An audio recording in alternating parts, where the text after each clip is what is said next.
Hello, and welcome to Live Parkinson's, Live an Exceptional Life. I'm your host, Chris Custenbotter, and I've been living an exceptional life with Parkinson's for the past 14 years. The mission of this podcast is to help as many people as possible living with Parkinson's to lead a great quality of life. Today's episode is the mind-body connection, transforming Parkinson's care with positivity. In this episode, I want to explore an untapped area of our Parkinson's journey that goes beyond medication and physical therapy, that can provide big dividends in our quality of life. I want to discuss the power of the mind, something we have control of but often do not tap into on our Parkinson's journey. In this episode, we'll be exploring the mind-body connection and how a positive mindset can have real tangible effects on physical health and symptom management for people living with Parkinson's. Now, I know you may be thinking to yourself, can simply thinking positively really make a difference in my symptoms? Well, the short answer is yes. Research shows that our thoughts, emotions, and attitudes can directly influence our physical well-being. And at the end of this episode, you'll have a clear understanding of how to tap into this power for yourself. So if your interest is piqued and you want to learn more about how to use the power of the mind to improve your quality of life, then hop on the positivity train because we're ready to leave the station. I like to consider myself a positive person, and I hope you do too. I like to see the good in people and believe that things will always work out for the best. I always want to live a positive life because, believe it or not, it only makes life more enjoyable, but it also helps combat the negativity and despair we often see and hear on a daily basis. Now, recently I've had the opportunity to have discussions with several people that were newly diagnosed with Parkinson's and their family members. And one of the things that I always stress was the need to stay positive because I told them it'll help you on your Parkinson's journey. And I often hear at the end of our discussions, I'll try, but it's hard. And then I began thinking, am I providing sound advice when discussing the power of positivity, or is it my pie-in-the-sky belief that a positive attitude can provide better outcomes? So I decided to look at the research behind the mind-body connection and the power of positivity and optimism to see if the research supports living positively and can it lead to a better quality of life. So in this episode, I want to share what I've learned and how the mind-body connection can be a significant step change improvement in your Parkinson's journey. Let's look at what we'll be seeing and hearing in our journey into the mind-body connection. We'll lead off with understanding the mind-body connection in Parkinson's. I'll provide an overview of the mind-body science, scientific insights specific to Parkinson's, and provide an explanation of brain chemistry in the simplest terms, of course, because I'm a simple person, as well as mood. Then we'll move on to the impact of a positive mindset on physical health and provide you with evidence-based benefits of a positive mindset for physical health, and we'll also discuss managing symptoms through mindset and the role of mental resilience in symptom fluctuation management. Then we'll switch gears and discuss strategies for cultivating a positive mindset by providing you 5 key strategies.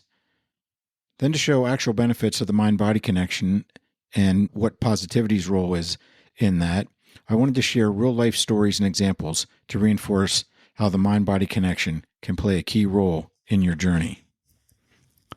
So, if you're ready, let's explore this untapped area. Let's start by breaking down what we mean by the mind-body connection. In simple terms, the mind-body connection is the idea that our thoughts, emotions, and attitudes can affect our physical health. Now, this can be especially important for people with Parkinson's because the mind and body are in a delicate balance. We know that sometimes our mind wants to do things, but our body doesn't want to cooperate. So when we're feeling positive, studies show that the brain responds with physical changes that can make living with Parkinson's easier. In the study, The Neuroscience of Positive Emotions and Affect Implications for Cultivating Happiness and Well-Being, that was published in Neuroscience and Biobehavioral Reviews, had the following highlights. They say that neurophysiological changes correlates with positive emotions and they contribute to overall well-being. They also note that brain networks that implement positive emotions are flexible and modifiable. And meditation and other contemplative practices, and flow cultivate positive emotions. And then in the study, Shifting Perspective, How Positive Thinking Can Help Diminish the Negative Effects of Pain, in the Scandinavian Journal of Pain. The authors note that optimism is an important factor that may in fact buffer and protect against pain and disability. They concluded that positive thinking and pursuing valued goals can make one's life gratifying and fulfilling despite experiencing chronic pain. Now, when it comes to Parkinson's, experts like Dr. Lori Mishley from Bastyr University in Seattle, who studies lifestyle factors in Parkinson's, emphasizes that the brain's neuroplasticity, a term that we've discussed before, and neuroplasticity is the brain's ability to change and adapt, and it's directly influenced by our mindset. Dr. Mishley explains that a positive attitude can enhance our brain's resilience, helping us adapt more effectively to symptom progression. Okay, now that we understand the mind-body connection and how our thoughts and emotions can affect our physical health, let's explore how a positive mindset can influence physical health in measurable ways. Multiple studies back up the idea that optimism and positivity isn't just a feel-good concept. It actually has physical benefits. In a landmark study published in the Journal of the American Medical Association, or JAMA Neurology, found that optimistic people with Parkinson's disease had better motor function scores and lower levels of stress-induced symptoms like tremors and stiffness. So let me say that again, that the study found that optimistic people with Parkinson's disease had better motor function scores and lower levels of stress-induced symptoms like tremors and stiffness. In another study, Psychological Health, Well-Being, and the Mind-Heart-Body Connection, a scientific statement from the American Heart Association, published in the ahjournal.org, and this study looked at positivity and optimism and its effects on cardiovascular disease. Their study concluded that psychological health is an important component of wellness, well-being for patients with or at risk for cardiovascular disease. The mind, heart, body are all interconnected and interdependent in a relationship that can be called the mind-heart-body connection. And there is a substantial body of good quality data showing clear associations between psychological health and cardiovascular disease and risk.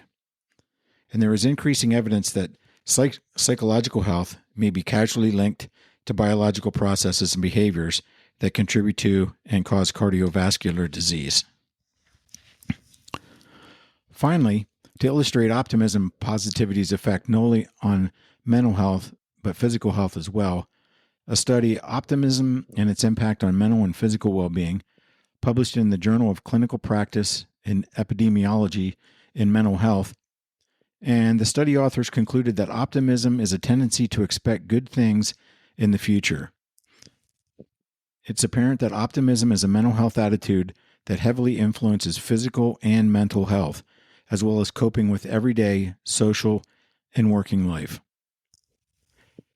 Through an adaptive management of personal goals and development, and by using active coping tactics, optimists are significantly more successful than pessimists in aversive events and when important life goals are impaired.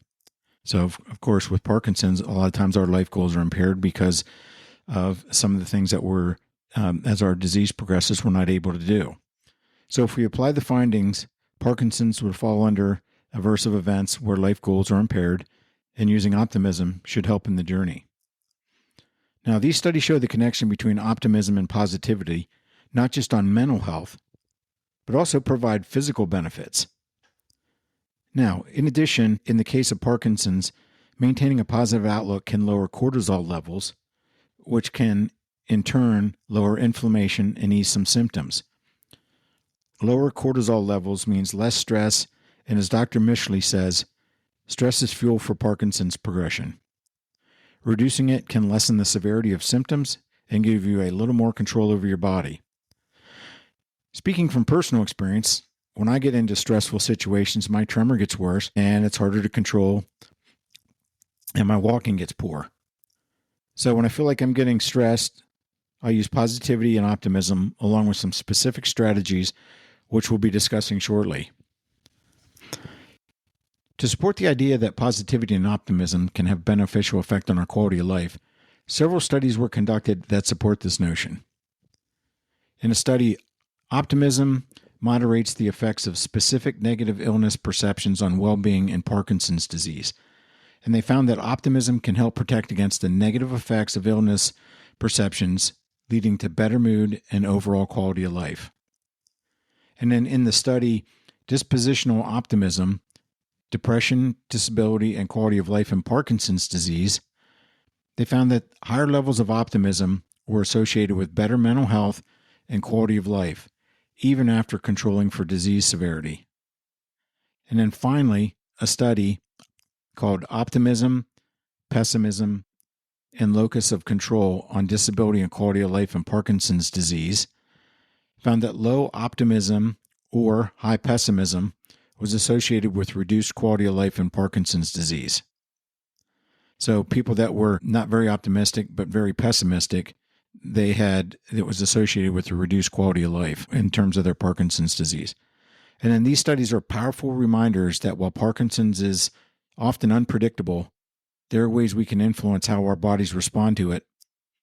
And now, while these studies support optimism and positivity's effect on both our mental and our physical health are wonderful, but they really don't help us if we don't have any strategies for developing a positive mindset.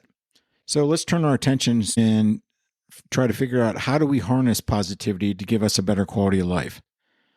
That's the $100,000 question, isn't it? Well, to answer that question, let's provide 5 practical strategies to help you tap into the mind-body connection.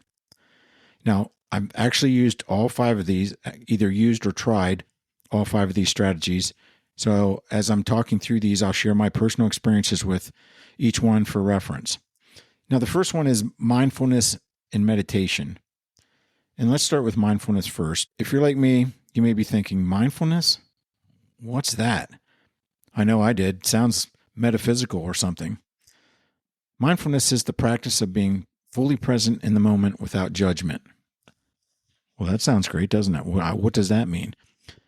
It involves paying attention to your thoughts, feelings, and sensations as they arise without getting caught up in them.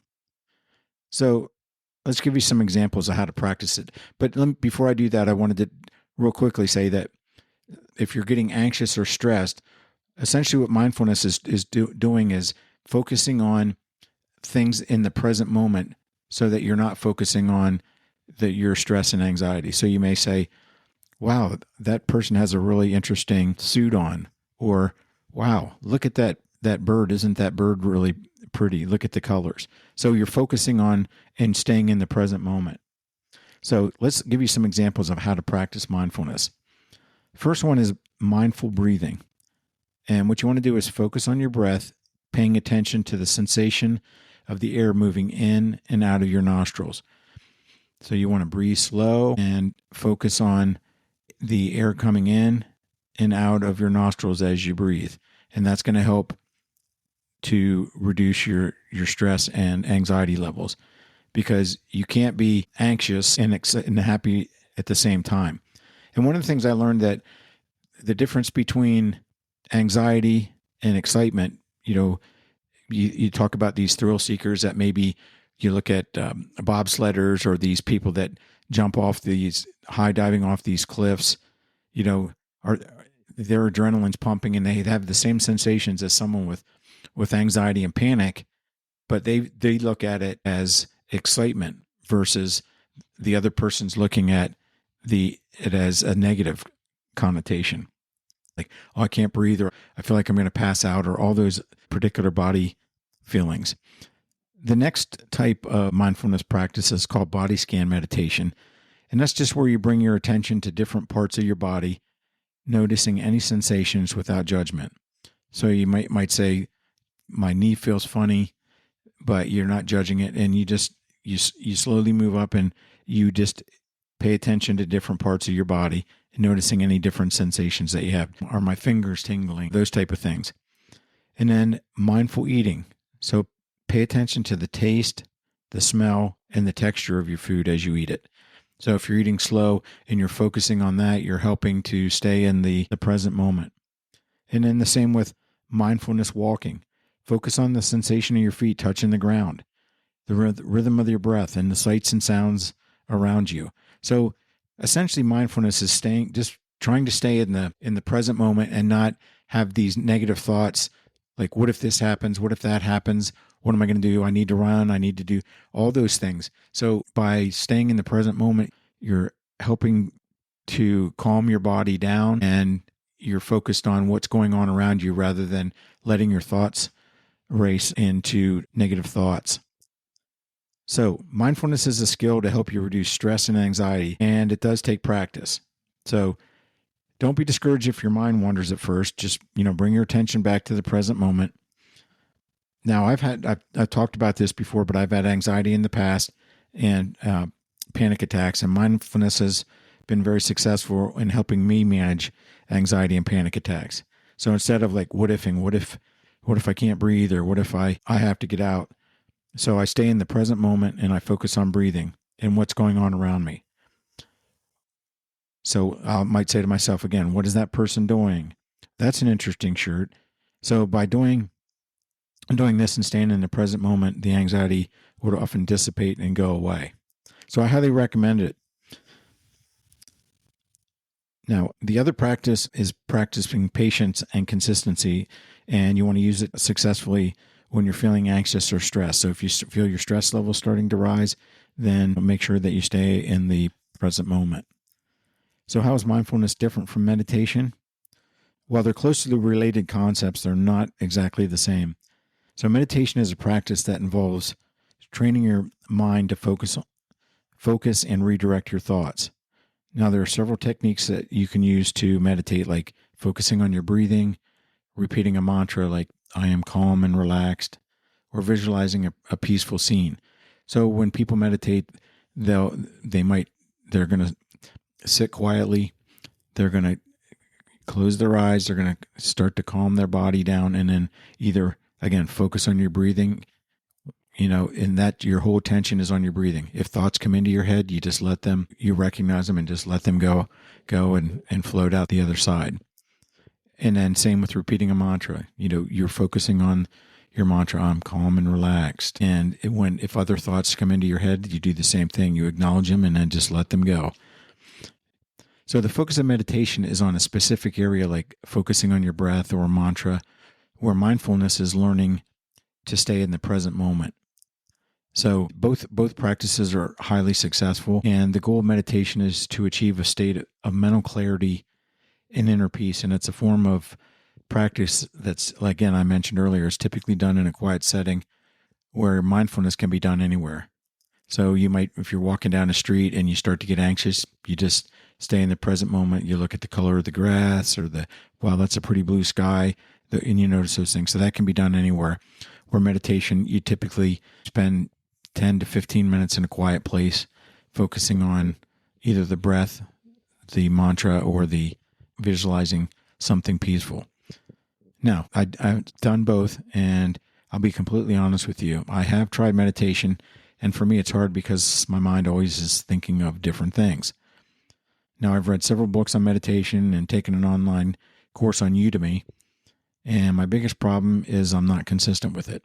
So one of my goals for 2025 is to meditate 10 to 15 minutes every day to take advantage of the benefits that meditation offers in terms of peace and relaxation. Now, while I recommend meditation, the key is consistency. And that's one of the things that I need to personally work on. Now, the next one up is cognitive behavioral therapy, or CBT.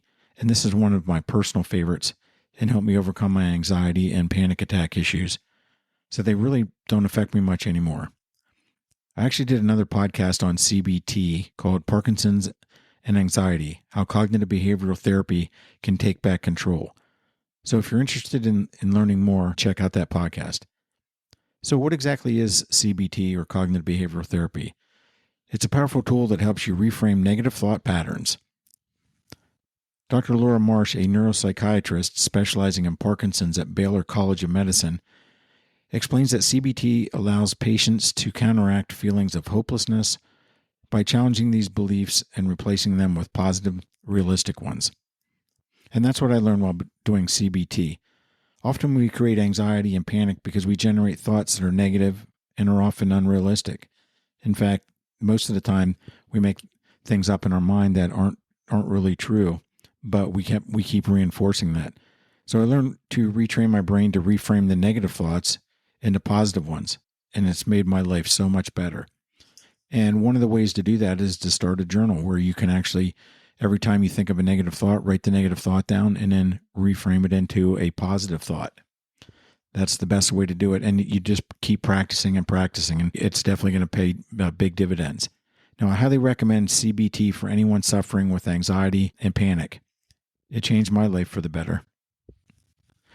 A study in the Journal of Neurology found that Parkinson's patients who practiced CBT experienced a 15% reduction in depression symptoms and improvement in their perception of physical capabilities. So I would highly recommend it. There's a number of sources online, and there's also a number of therapists and professionals trained in CBT that can definitely help you out. The third one is visualization and positive affirmations. All right, you may be thinking, what's visualization? Well, if you've ever watched the Olympics or professional sports, you may have seen athletes practicing visualization. I've seen downhill skiers visualizing going through the course before it's their turn, and it helps them react while on the course. So you may see them moving their body with their eyes closed, moving their bodies as they're visualizing going down the course. Now, I'm a hockey fan, and I'm watching a series on the NHL, and one of the episodes, it shows a goalie with his eyes open and his hands moving as he visualizes stopping the puck and preventing a goal. So you can see him going back and forth. So it almost looks like he's in a trance. He's moving his hands around, moving his body to get in position to stop the pucks. So back to the question, what's visualization?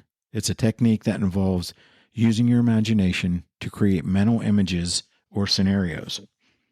And it can be used for relaxation, stress reduction, and setting or improving performance. It can help with creativity, pain management, and even improve your sleep by helping you relax your mind and body, making it easier to fall asleep. So let's cover some of the basic steps for visualization. All right, first thing you want to do is you want to find a quiet place where you won't be interrupted. And then you want to get comfortable, and you can either sit or lie down. And then close your eyes and take a few deep breaths. That's going to help you relax and bring your heart rate down. And then you want to create a mental image of what you want to visualize. This can be a specific goal, a positive experience, or a relaxing scene, whatever you want it to be. So if you're visualizing improving your walking, close your eyes and visualize yourself walking and having a good gait. So whatever it is that you want to experience, you want to create that mental image in your mind.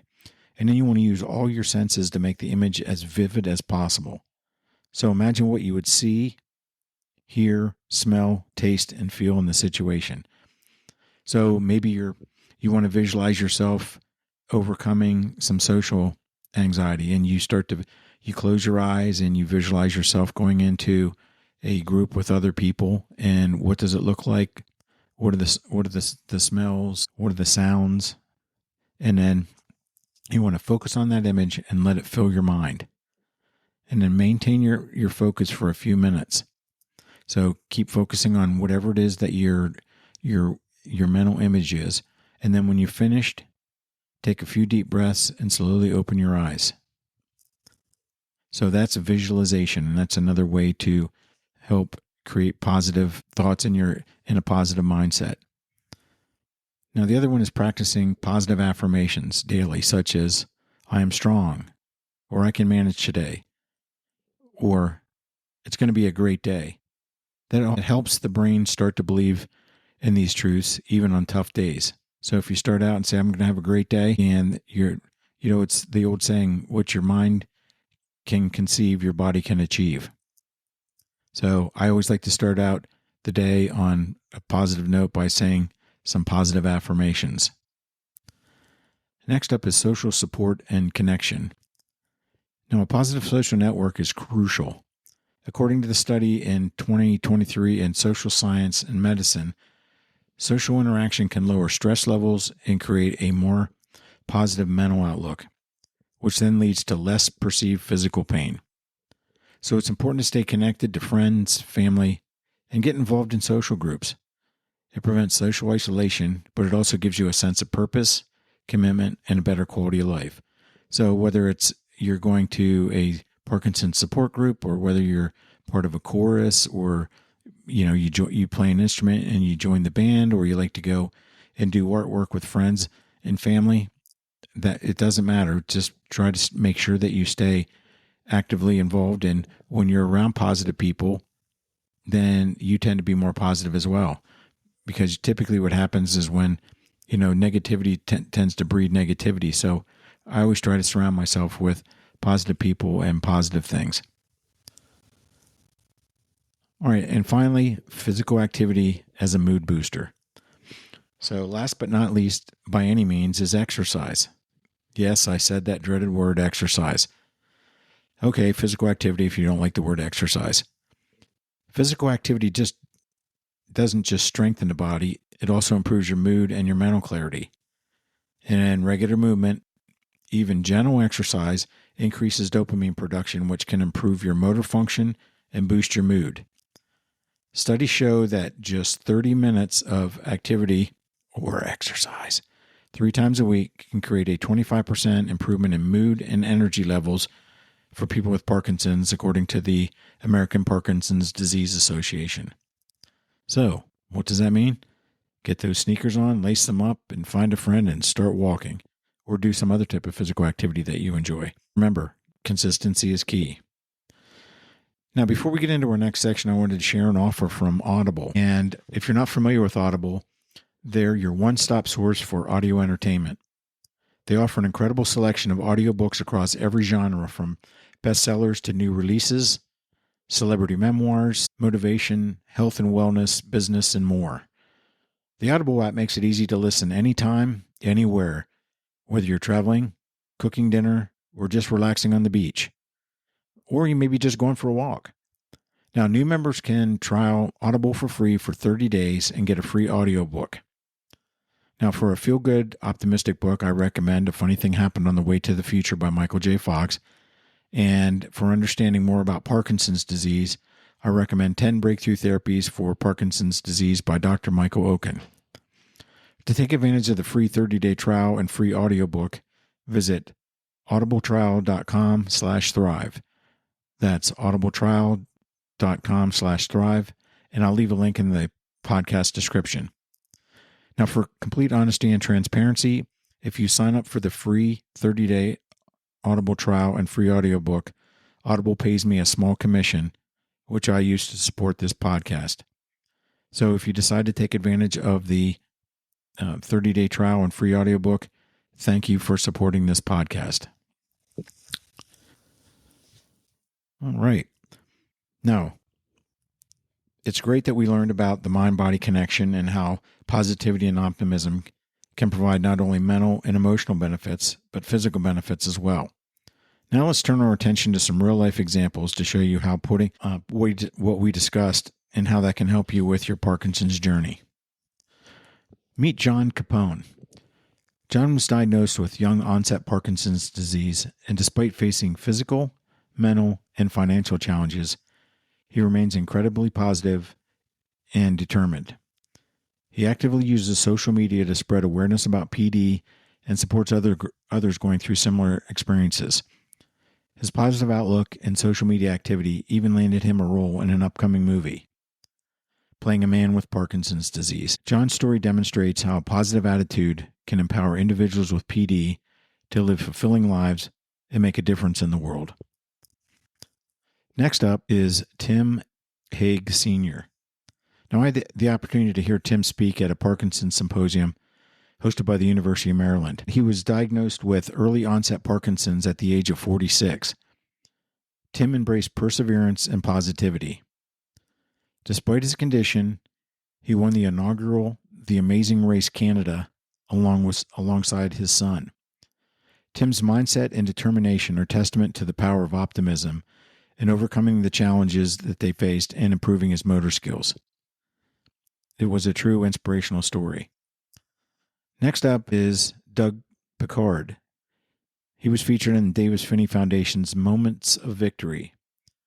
Doug credited resilience and a proactive mindset supported by activities like boxing for improving his mobility and confidence. His story illustrates how strength can impact physical health positively. And finally, for a good feel-good story and a book that I highly recommend, it's called 40,000 to 1 by Ben Petrick. Ben was an all-state football player and baseball player in Oregon. He was drafted by the Colorado Rockies as a catcher, and Ben got his chance to play in the major leagues.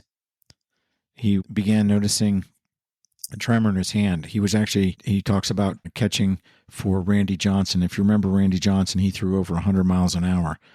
And he started having trouble catching and was missing the ball because his hand was slower and he had a tremor. So he was diagnosed with early onset Parkinson's, and he had to retire from the sport he loved due to the symptoms of Parkinson's and not being able to maintain his level of excellence.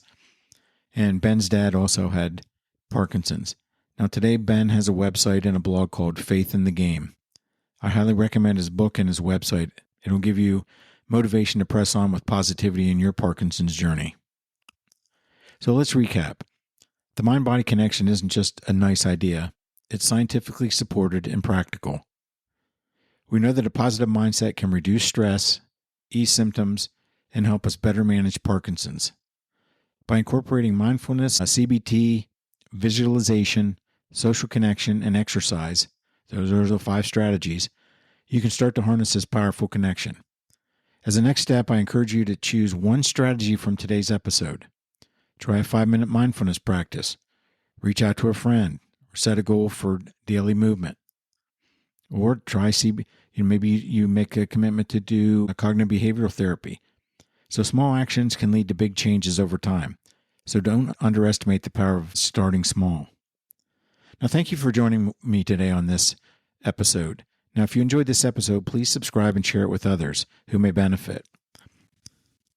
And then please visit my website, liveparkinsons.com, and subscribe to the free monthly newsletter. It's loaded with helpful information to help you live your best life with Parkinson's.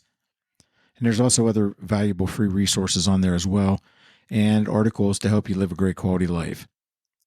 Now, if you want to support the podcast and my mission to help people live a great quality life with Parkinson's, and you feel I provide information that's beneficial to you, visit my Ko-fi page, ko-fi.com/liveparkinsons, and buy me a cup of coffee.